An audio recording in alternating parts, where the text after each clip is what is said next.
নমস্কার শ্রোতা বন্ধুগণ, আমরা সবাই জানি কর্মফল বলে একটা কথা আছে। না, এটা নিছক কথার কথা নয়, সত্যিই আছে। ভালো কর্মের ফলস্বরূপ যেমন ভালো কিছু ঘটবে, ঠিক তেমনি কুকর্মের ফল জীবনে কুপ্রভাবই ফেলবে। এটা কেবল লোক মুখে শোনা কথা নয়, সত্য এবং প্রমাণিতও বটে। ভাগ্যের পরিহাসে ভালো বা মন্দ যাই হোক না কেন, আমাদের কৃতকর্মের ফল আজ বা কাল বা বেশ কিছু সময় পর আমরা ঠিক ফিরে পাব। পূর্বজন্ম বা পরজন্ম নয়, এই জন্মের কৃতকর্মের ফল এই জন্মেই সুদে আসলে ফিরে আসবে। আজকের আমার নিবেদন কথা সাহিত্যিক বিভূতিভূষণ বন্দ্যোপাধ্যায়ের লেখা এইরূপ এক ছোট গল্প, পরিহাস। অনেক বছর ব্যবধানে মানব জীবনে যে নাটক অভিনীত হয়, যে সূক্ষ্ম আবেদনের সৃষ্টি করে, এ তারই গল্প। রামতারক বন্দ্যোপাধ্যায় যখন মারা যান 1265 সালে, তখন তার সম্পত্তি বেশ ভালোই ছিল কুড়ুলগাছিতে। রামতারক বন্দ্যোপাধ্যায়ের স্ত্রী পুত্র কেউই ছিল না। তিনি তার সম্পত্তি ছোট ভাই রামগতিকে দিয়ে গেলেন। সন্ধ্যার সময় ছোট ভাইকে ডেকে বললেন, কিছু মনে করিস নে রামা, অনেক মামলা করেছি তোর সঙ্গে বিষয় নিয়ে, সব তো রেখে যেতে হলো, সঙ্গে কিছুই নিয়ে যেতে পারলাম না।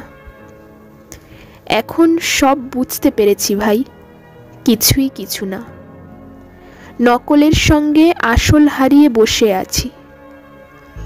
একটা কথা বলি শোন, উঠোনের ওই জবাতলায় আমার 100-5 টাকা পোঁতা আছে, তুলে নিস। রামগতির সঙ্গে দাদার মুখ দেখা দেখি ছিল না বহুদিন থেকে। কেউ কারো বাড়িতে যেত না, যদিও পাশাপাশি বাড়ি। রামগতি কেঁদে ফেলে বললেন, দাদা তুমি কি বলছো? আমি জসাইকাটি থেকে নীলমণি কবিরাজকে কাল সকালেই নিয়ে আসব। কোনো ভয় নেই দাদা, তুমি ভালো হয়ে উঠবে। রামতারক ম্লান হেসে বললেন, এদিকে আয়, আশীর্বাদ করি। নীলমণি কবিরাজকে আর আনতে হয়নি। শেষ রাত্রের টাল আর সামলে ওঠেনি বৃদ্ধ রামতারক। দাদার শ্রাদ্ধ শান্তি রামগতি পল্লীগ্রামের হিসেবে ভালোভাবেই করলেন। লোকে তাকে ভালোই বললে। এতদিন দাদা মামলা মকদ্দমা করে ছোট ভাইকে নাস্তানাবুদ করেছিল, অনেক ফাঁকি দিয়েছিল বুড়ো। আজ রামগতি ভালোই প্রতিশোধ নিয়েছে। শ্রাদ্ধ শান্তি চুকে যাওয়ার পরে একদিন রামগতি তার চাকর হারাধনকে ডেকে বললেন, হারাধন, একটা কোদাল নিয়ে চল তো আমার সঙ্গে দাদার বাড়ি। হারাধন বললে, কেন গো ছোটবাবু, কি হবে কোদাল?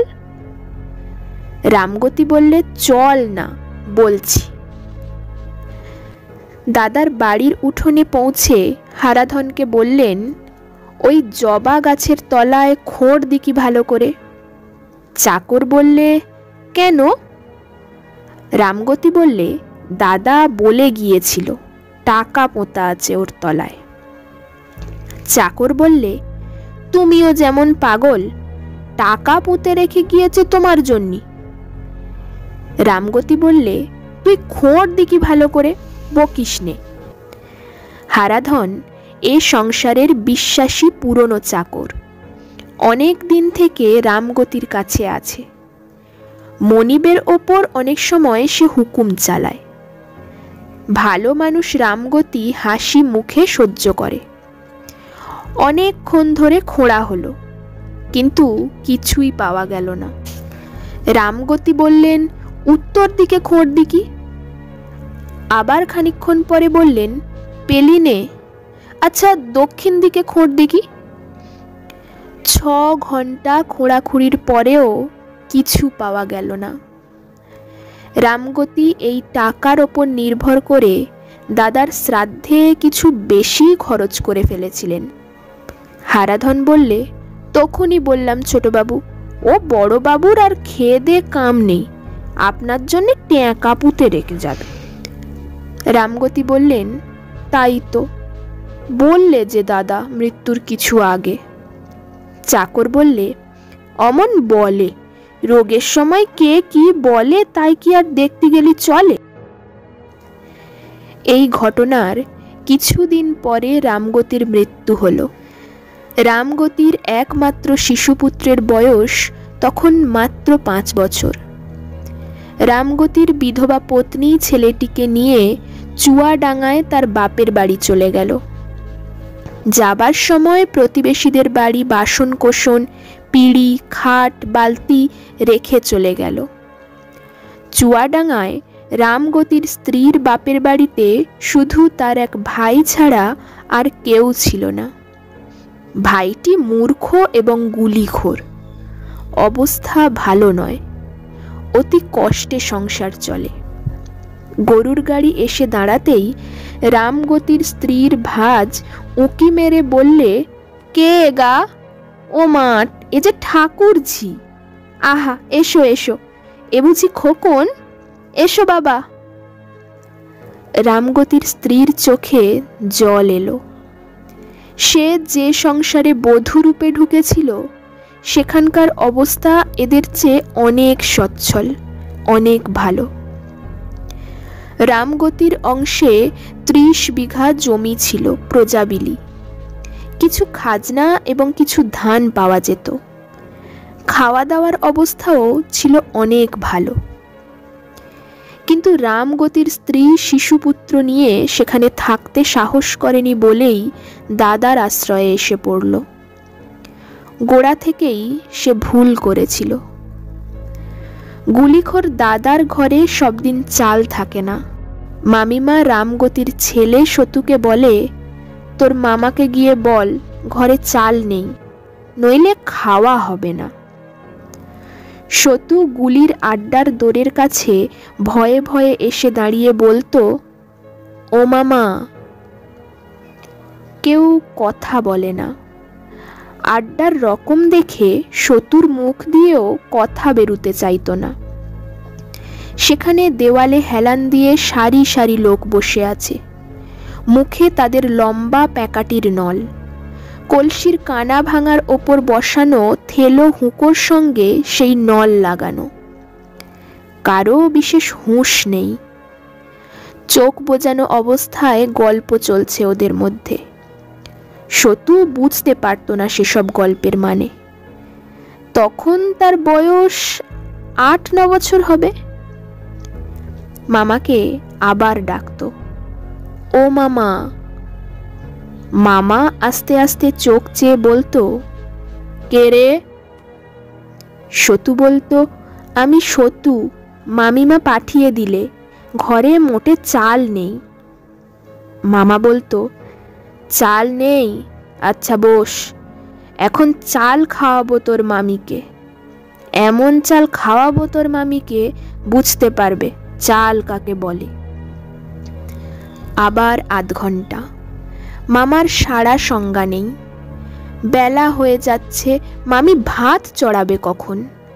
তারও খিদেতে পেট জ্বলছে। সে আবার ডাক দিলে, ও মামা। মামা বললে, কে রে?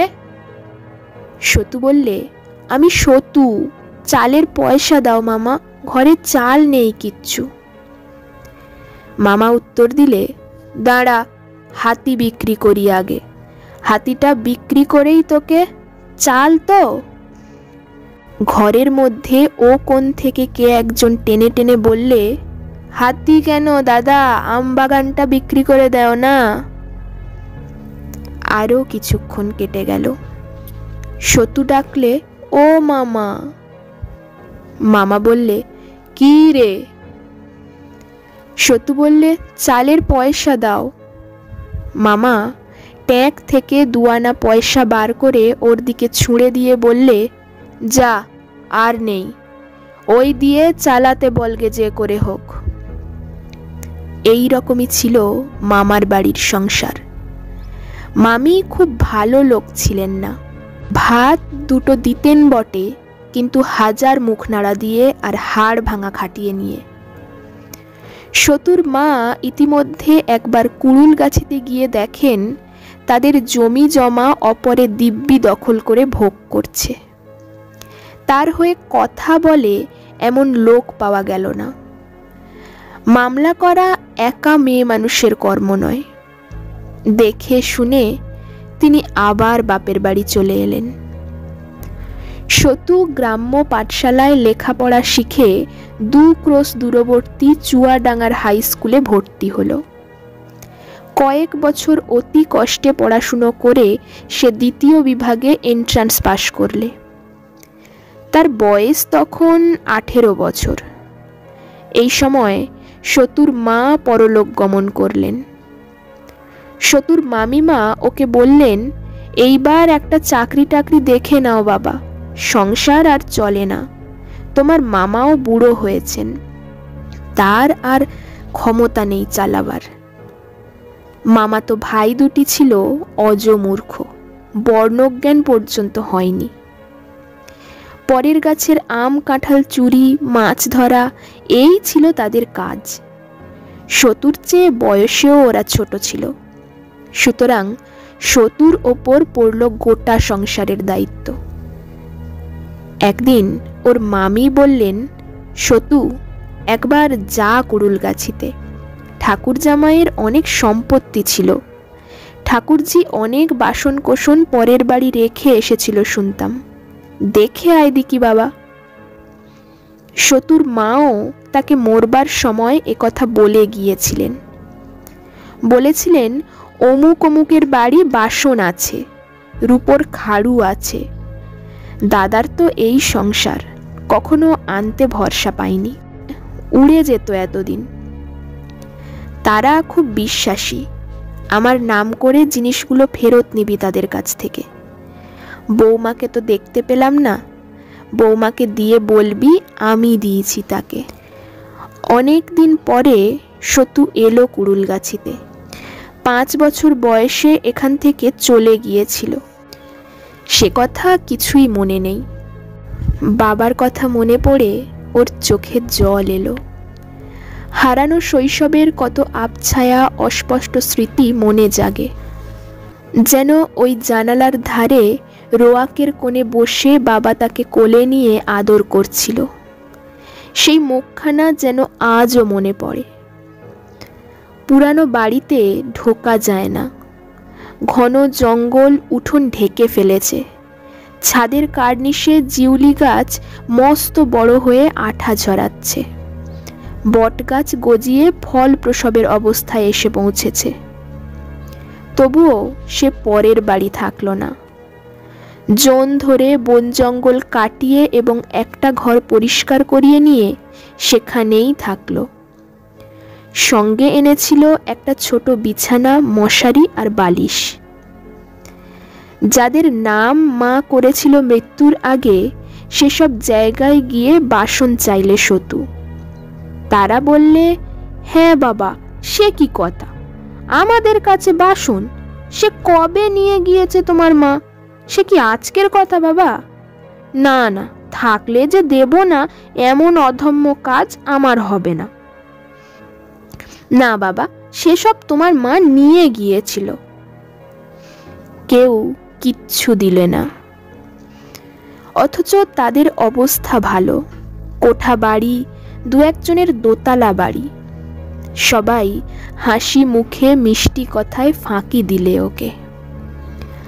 2টো বাঁশঝাড় গ্রামের শ্যাম চক্রবর্তী দিব্যি ভোগ দখল করছেন। এ খবর পেয়ে সেখানে যেতে বৃদ্ধ শ্যাম চক্রবর্তী হেসে বললেন, এসো বাবা এসো, ও বাঁশঝাড় আমারই। সীমা ছাড়া হয়ে পড়েছিল বলে তোমার বাবার সঙ্গে গোলমাল হয়েছিল ওই নিয়ে। গ্রামের 5 জনকে জিজ্ঞেস করে দেখো, ও আমার পৈতৃক আমলের বাঁশঝাড়। মিটে গেল। সতু ছেলে মানুষ, বিষয় সম্পত্তির কী বা বোঝে, কী বা জানে। ছেলে মানুষ পেয়ে সবাই ফাঁকি দিল ওকে। কেবল মুড়োর পাড়ার জীবন ডাক্তারের বাড়ি ও সত্যিকারের স্নেহ পেলে খানিকটা। জীবন ডাক্তারের স্ত্রী ওকে বললেন, তুই তখন এতটুকু, এখানে আসতিস, তাল শ্বাস দিতাম হাতে, খেতিস বসে বসে। আহা, তোর মার তো আর মরবার বয়স হয়নি, অল্প বয়সে মারা গেল। অল্প ভুগিল, বস দুটো মুড়ি খা। কে একজন একদিন ওকে এসে বললে, বাবু আপনাকে ডাকছে আপনাদের পুরানো চাকর হারাধন। সে উঠতে পারে না বিছানা থেকে। আপনি এসেছেন শুনে কদিন কেবল আমাকে বলছে আপনাকে ডাকতে, তা আমার সময় হয় না। সতু হারাধনের নাম শুনেছিল তার মায়ের মুখে। ছেলেবেলায় দেখলেও সে কথা তার মনে ছিল না। লোকটা ওকে একটা ভাঙা কুঁড়ে ঘরে নিয়ে গেল। উঠোনে একটা কামরাঙা গাছে পাকা পাকা কামরাঙা ঝুলছে। ঘরের দাওয়ায় একটা মাছ ধরা ঘুনি উপুর করা আছে। ঘরের মধ্যে অন্ধকারে মেঝের ওপর বিছানায় একটা লোক শুয়েছিল। সতু ঘরে ঢুকতে লোকটা বিছানায় উঠে বসবার চেষ্টা করলে। মুখের দিকে চোখ চেয়ে বললে, কে? খোকন, আমার খোকন সোনা, আয় কাছে আয়, ভালো করে দেখি, কোলে পিঠে করে মানুষ করেছি রে তোরে। লোকটা হাউ হাউ করে কেঁদে উঠল। সতু তো অবাক, চুপ করেই রইল সে। লোকটা বললে, বাবা তোমারে ডেকেছি কেন বলি, আমি মহা পাপ করেছিলাম, তোমার কাছে সেটা বলি। আমার সব গায়ে ঘা হয়েছে, তার উপর জ্বর, খেতে পাইনে, কেউ একটু জল মুখে দেবার লোক নাই। তোমার জ্যাঠামশাই মরবার সময়ে তোমার বাবারে বলে তাদের উঠোনে জবাতলায় 500 টাকা পোতা আছে, আমারে সে টাকা তুলতে বলে তোমার বাবা। আমি মাটি খুঁড়ে দেখলাম একটা পেতলের বগ্নর কানা দেখা যাচ্ছে। আমি তার উপরে অমনি মাটি চাপা দিয়ে ফেললাম। কুবুদ্ধি চাপলো মাথায়। তোমার বাবাও দেখলে না, ভাবলে আমি অনেক দিনের বিশ্বাসী লোক, আমি কি আর ফাঁকি দেব? রাতারাতি সেই টাকার বগ্ন আমি তুলে নিয়ে গিয়ে তোমার কাছে বলতে লজ্জা করে, আমার এক বিটি ছিল, তার হাতে নিয়ে গিয়ে দিলাম। সে টাকা আমার ভোগে হয়নি বাবা, সেই মেরে দিলে টাকাটা। দিন 15 পরে টাকা নিয়ে সে গঙ্গার ওপারে তার বোন ভগ্নিপতির কাছে চলে গেল। তোমরাও এখান থেকে চলে গেলে। আমার সেই থেকেই খারাপ অবস্থা, এখন আর খেতে পাইনে। যতদিন শরীরে শক্তি ছিল জোন খেটে পেটের ভাত চালিয়েছি, এখন বুড়ো হয়ে গিয়েছি, রোগগ্রস্ত, আর খেতে পাইনে।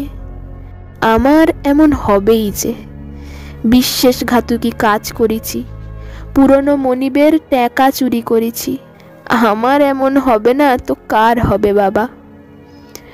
আজ তোমার কাছে বললাম, যদি তাতে পাপের বোঝা কমে। আর আমার হয়ে এলো খোকন, বড্ড জোর 2-1 মাস। তোরে যে দেখলাম মরবার আগে। সতু কিছুক্ষণ সেখানে বসে 2-1 সান্ত্বনার কথা ওকে বললে। তারপর পকেটে হাত দিয়ে যা কিছু ছিল ওর বিছানার পাশে রেখে ঘর থেকে বেরিয়ে চলে এলো।